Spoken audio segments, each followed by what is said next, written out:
So Joy the Baker, for the people at home that don't know who Joy the Baker is a food blogger who I follow on Instagram. I followed her blog for years. And years ago, Taylor Swift tweeted that she baked Joy the Baker's sugar cookies.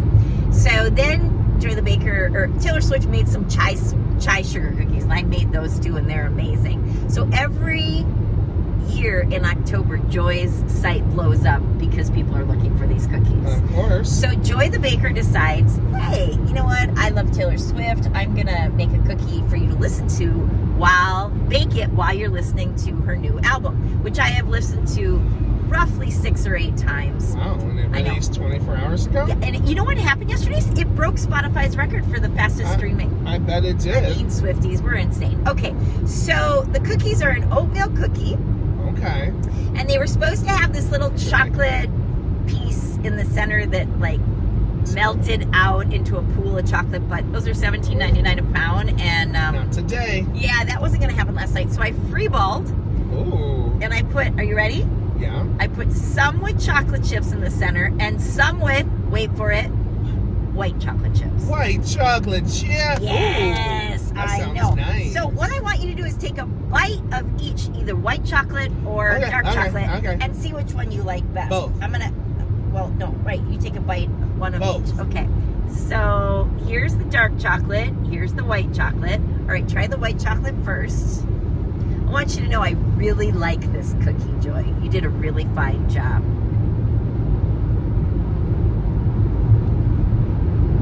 Did you get the white chocolate? You didn't even get the white chocolate. I mean, how big? You said one bite. How big of a bite am I supposed to have? With the white chocolate in it. You have to be able to taste the white chocolate to get the flavor.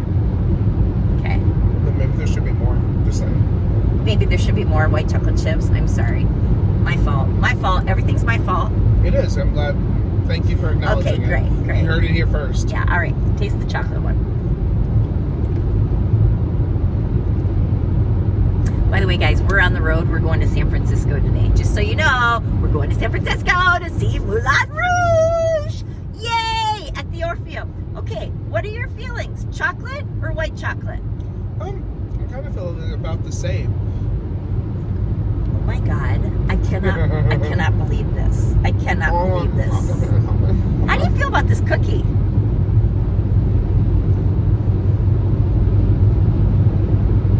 I'm not sure how I feel, actually. Oh my God, I think this is a really delicious cookie. I love this cookie. I think I'm a little confused by the flavor. There's something in it I can't tell what it is. Cinnamon. Maybe it's that's it. And then it has these little M&Ms, but they're not M&Ms, they're Trader Joe's M&Ms because she likes those better. They're different colors. And they go on brand with one of Taylor Swift's songs, Bejeweled. Oh. I know, Bejeweled. Why not? Anyway, I think it is a really good cookie. It's a really good cookie. So the texture's nice. Is it thick? Right? Soft? Yes, I know. It's a good cookie. I was quite happy. The M&Ms and whatever's in the middle is it not M&Ms. Trader Joe's. The JoJo's. The JoJo's. Whatever. They have to be something. The Bejewels. Okay. Yes. Anyway, it's a very good cookie. Joy the Baker, a Taylor Swift cookie. Bake it while you're listening to Midnight's, her 10th album. Now, I want to talk about this album. It's a little bit of a pity that you didn't do your research and listen to it. Every time Taylor Swift comes out with an album that's not 1989, I'm disappointed. And it's so stupid because I end up loving all the albums, but each one I go, oh, you heard it. She hated it. This isn't 1989. It wasn't great. No, not your best work, Taylor. No, I've loved them all. I love them all. Not your best work. But this album, I read a review and it said Taylor doesn't care about hits anymore. She's like, you know what? Just make music. I'm going to make this album. I want to make this album. And it's a beautiful album. I just want a catchy, yay! Welcome to New York. You know, I want that. I want the catch. Can we talk about just how crazy it is, how much music she's released in the last couple of years? Oh my God, I didn't even tell you this. Okay, so she releases Midnights at midnight East Coast, but I got it, since I live in California, 9 o'clock California time. But then at 3 a.m., she released 7 more tracks. And one is about John Mayer. And they're talking about That's how why it's I saw going his to picture cancel it. floating around. Cancel. Because she dated him when she was 19 and he was 32. I mean, Which, I mean, come whatevs. on. Legal. Mayor's disgusting. I can't stand him. But anyway, so, it's called Shoulda, Woulda, Coulda. Shoulda, Woulda, Coulda. Oh. I know. Yay. So that's great. But anyway, so then everybody went insane because, of course, technically you had to be up the whole night to listen to the album. It went out at midnight, and then at 3 a.m. we got 7 more tracks. She's going to announce a world tour. I can no longer afford to go see Taylor Swift in concert. Oh, no. No, she's way too expensive for my meager budget, which Yeah. is dwindling ever Start so saving fast. now. Okay, what did you think of Beyonce's last album? And you know, that's what I was going to tell you. Taylor Swift is really clever because she always releases an album in the year Adele and Beyonce don't, so that she can have all the Grammy consideration. Well, didn't she do that this year? No? Yeah, It's she like- did. She did. But what did you think of Beyonce's I album? mean, it was amazing. Oh, it is amazing. I love it. Is everything always amazing with Beyonce? I mean, I am not the biggest fan of Beyonce. I do enjoy her music a lot, but I don't think I love every single song she's ever done. But with this album, at least, I really enjoyed every song. Really? Yes. And right away. I didn't have to warm up to God. it like some people. Well, okay. I'm sorry that I don't jump full feet in with everything. I like to have a little bit of a, decision. Whoa, boo. Wow. Relax. No. I got your phone.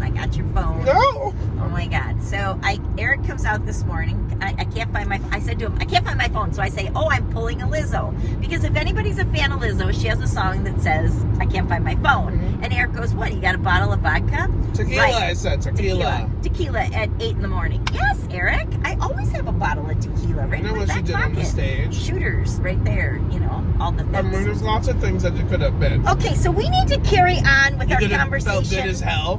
Right. We You need could- to carry on our conversation about reparations. Okay. Because, as we have previously discussed 2 episodes prior to this one, we talked about reparations and our concerns about them. But the thing of Concerns. it, well, they are concerns. Oh, wow. But the thing of it is, basically, we could almost say all land was once someone else's. It was all Native Americans. Not someone else's. It was all Native Americans. They were the first. No, I mean in the United States or everywhere. Well, I'm talking about. Technically. Okay, we're talking Native about wherever. There's Right. a Native group of people who were there first. right in the United States. It was all Native Americans, but like other places, Palestine. Yeah, there was someone there first. Right. Yes. So all land was someone else's first. At some point, yes. Right? Okay. So the biggest problem is we can't give it back to anybody because those people are all dead, and basically 50 million Californians would have to uproot and Well, everyone would have to leave. right, Yeah, and yeah, that obviously that's not going to happen. Okay, but Eric brought up a really good point about honoring and what not to do. Yeah, you want me to talk about that now? Is that what that was? No, I don't want you to talk about Oh, good. that. I won't talk about it at all. Go ahead, talk about Well, it. no, I just think that if we can't give back in the sense of giving back the land, or we're not able to fiscally see a way of working it out, since currently the people who are here now aren't necessarily the people who, not everyone caused the strife or the thievery. Right, that's right. But we should honor and respect those in their culture. And I would say specifically in the Native American fashion, maybe not, using their identities as costumes or mascots, respecting them. Well, right, 'cause respecting their people culture, at Fresno honoring them, High, yeah. just recently, a high school in town changed their, what was it? Their mascot, the Warriors, right? They were the Warriors, and it was an Indian, and they changed it, and people flipped out. They wanted it to be the Warriors. They wanted that Indian warrior. Yes. But that's not respectful. No. Sorry, guys. That's just not respectful for people to take that and use it as their image in sports. Well, because it's, again, when we use them as a mascot, it makes it more of a thing, a fetish, or maybe not a fetish per se, but It definitely disrespects it. it subjects them or makes them an object. Right. So, Especially when or also using the terms like redskin, or using Redskin. derogatory terms in that sense. Yeah, you can't do that. And that's the very least of the things that we can do. That's the stuff that really has no big impact on us. To not have mascots that are Well, and That's I people's think people culture. just become inert to the idea, like, oh, Redskins, what's the big deal? Well, we get used to it when we're Well, yeah. okay, it is a big deal for some, and that's it. Yep. That's it. And that's what it should be. Like, oh, is it a problem for this group? Okay, cool. Move on. And I know some, well, at least with Fresno High, people were mad because they felt like their memories would be tainted or changed or taken away at the mascot. And it's like, no, you still went through everything. It doesn't take away your time you were there. Well, you it just changes the name. You're still the people you were. And that's a perfect example. So I went to a high school called Columbus High School. A couple of years ago, the kids wanted to change the name. They wanted to take down Columbus. They wanted to change the name. And of course, everybody said, oh, no, we have all the stationery. We have everything in place, blah, blah, blah, blah, blah. People were up in arms about, like, oh, that would just ruin everything. What would it ruin? The school would still be there. Exactly. Okay? We would be taking away the rapist Christopher Columbus, the rapist and pillager and slave trader and everything, okay? And we would say, this is now, we could name it Our Lady of Peace. I don't care what you name it. You're not going to name it Christopher Columbus School anymore. I'm sorry. It's embarrassing. It's embarrassing. We're woke now, folks. This is just life. I'm sorry if it's I think it's just being considerate. It is just being considerate. Realizing the history in the past and holding figures accountable for their actions and just maybe speaking more of the truth than a glorified version of, well, fiction, I guess, really, because all the stuff that I learned at least was fiction. Right. All that. What do you mean was fiction? About like Native American, well, with Christopher Columbus, when I first learned about him, nothing about like murdering or, you know what I mean? 3 ships he discovered in the United States. What? Exactly, came. He thought he was in one place. He thought he was going to India, but was in the United States. Do you know the ship's names? I want to say Santa Marina, Pinta. Santa Maria, Pinta. And I can't remember the third one. Oh, we fail. Well, it's okay because Christopher Columbus doesn't matter anymore. Do you know the other no, one? I can't. Oh, isn't it terrible? We are terrible scholars. We don't teach that anymore anyway. No, because again, that's not really. I mean, I hope people teach the truth. And I'm not saying that you have to tell children about you don't have to get the rape and murder. You don't have to get the nitty gritty. Can be honest that they came to land. There's battles. Right. And Native American people passed away from disease, being murdered, or we killed them all. Basically. That's it. The truth. That's it. The truth. Let's teach the truth. Yeah. Anyway, so today we're going to the Orpheum Theater to go see Moulin Rouge. Yes. Oh my gosh! Okay, so Eric really was hoping we go to the Broadway series in Fresno. We go to 5 shows a year, 4 shows a year. How many they have? 17. And Eric and I were so excited because we were like, oh, what's it going to be for this year? What's the series going to be? Eric's like, oh my gosh, I hope we get Moulin Rouge. Well, guys, we got Fiddler on the Roof, so you can tell how progressive we are in our Broadway choices. But luckily, we do not live that far from San Francisco, and we can drive up to San Francisco and go see it. So we're going to a matinee at 1 o'clock. Oh my gosh. I just want you to know, let the record stay. Today is my nephew's 15th birthday. What? I want you to know, my mom and I had the discussion today about his birth, what happened, where we were. Oh my God. And I feel like that 15 years just went by in a blink of an instant. And I know that's a cliche, but it's the goddamn greatest cliche. Oh. I know. It's incredible. It's literally incredible. So apparently he's going into the city today to go to a party. Oh, good for him. But not his party, somebody else's party. Well, that's how you do. You crash someone else's party, then you say, it's my birthday. Hey, it's my birthday. I'm 15. That's what 15. That's what my friend Stella does. Can you imagine?